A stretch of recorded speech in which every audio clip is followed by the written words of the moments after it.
What was the most surprising birthday gift that you ever got? A small cake that is quite hard. Did you have a roadmap in mind? No. 30 years from now, I'm going to be the head of a huge conglomerate.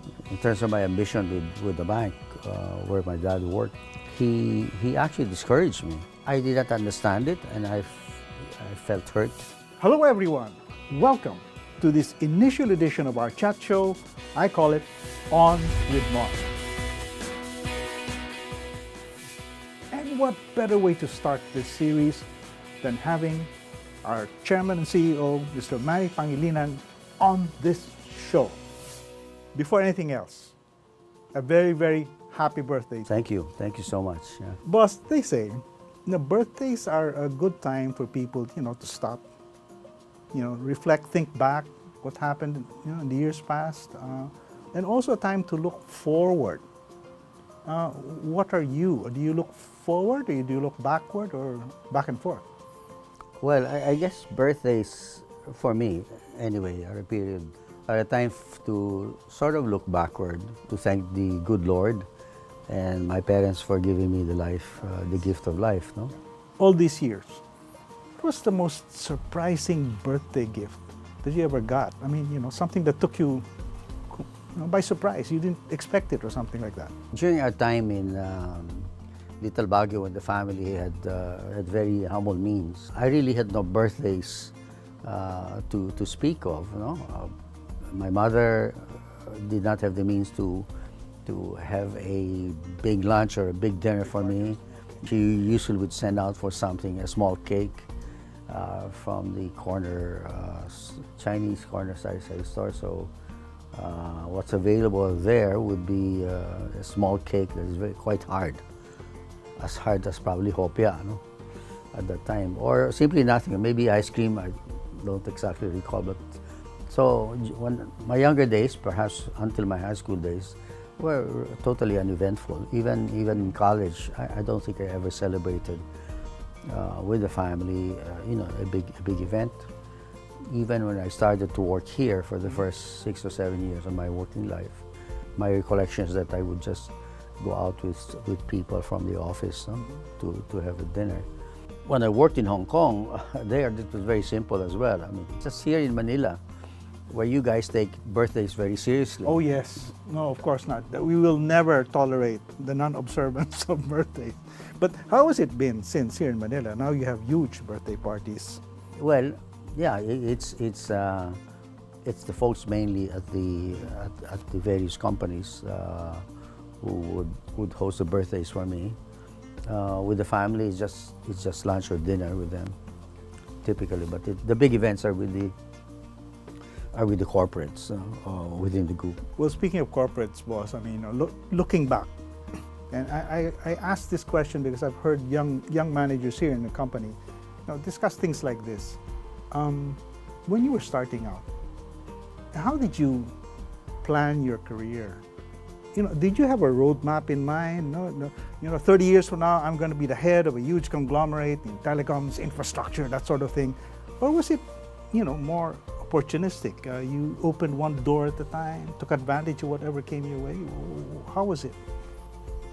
Well, if you look at the start of my career, when you're in the latter years of your college days, you would start thinking as to what I would like to become. And I recall during those days that my father was the president of Traders Royal Bank. My ambition then was to succeed my father, to join Traders Royal Bank and follow in his footsteps. That was my ambition. So it was simply being an employee of a company, in this case a bank, and following my father's footsteps. So that was it. I don't think I ever crafted a plan for the first 10 years of my career, or 20 years, certainly not. In terms of my ambition with the bank, where my dad worked, he actually discouraged me. Why? From that ambition, because I did not understand it, and I felt hurt when he would always say that you're not joining me in my board meetings, or you're not joining me in the trip involving the bank. I felt hurt because you'd always feel that somehow you have a an assumed right to take his place, no, one day or something like that. But he discouraged me. I mean, and showed it's something that he does not support. Okay. And at the time, I did not understand.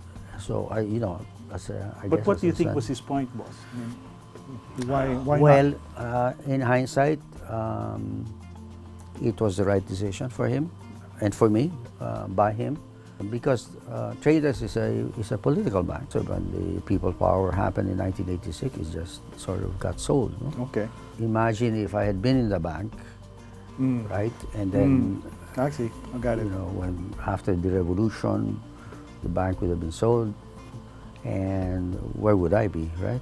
Probably working in some other place. But boss, I've heard you speak about this before, but you said in the past that one of the turning point, if not the turning point in your career, was when you went abroad. Naging OFW ka. After my MBA sa Wharton, I came back to the Philippines, and despite the fact that logically I should have stayed in the States and worked there, diba, for a number of years.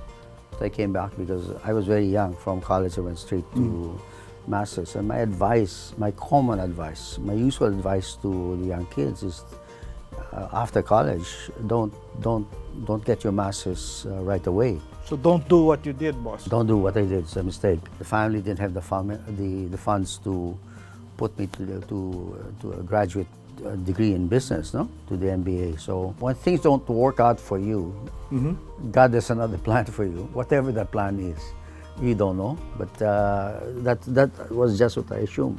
So one door closes, but another one opens. Yeah. And what was that door that opened for you? Well, I went back to Manila and I worked for FINMA.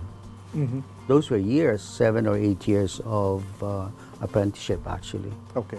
where I really learned what business is all about. I finally learned what to understand financial accounts. I did my own financial projections. We didn't have Excel spreadsheets at that time, so it was all manual. And Oh gosh, all that paper. all that paper and the calculators, they're not even electronic at the time. How many years, boss, were you in Hong Kong? 22 straight years, yeah.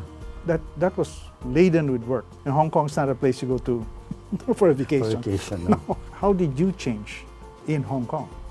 When I left Manila, I was 30 years old already, so I was a full-grown adult. No? I thought I knew enough about business to be able to cope with Hong Kong, and I went there without having worked abroad.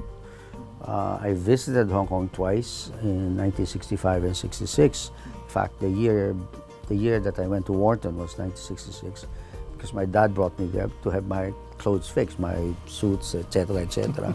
Okay. But Lesson one, dress well.